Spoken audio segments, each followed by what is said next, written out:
একটু পিছান, এই যে হ্যালো পিছন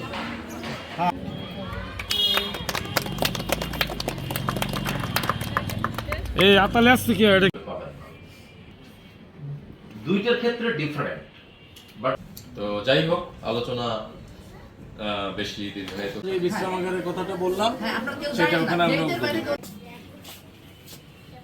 হ্যাঁ থেকে ক্ষুদ্রতর ঢাকা কেনা আমার যা ইনকাম আমি আর শুধু থেকে যাই, সেটা দিয়ে কিন্তু সে তার স্বামীকে বলা লাগতো। সেটা একটা বোধ থেকে যদি না করে যে আমার শ্বশুর আমার বাবা মার মতো আমার আসলো, ঠিক আছে, স্যার ইসলামও বলেছে আশীর্বাদ। আর তার যে দায়িত্ব, ঠিক আছে। মূল্যবান কথা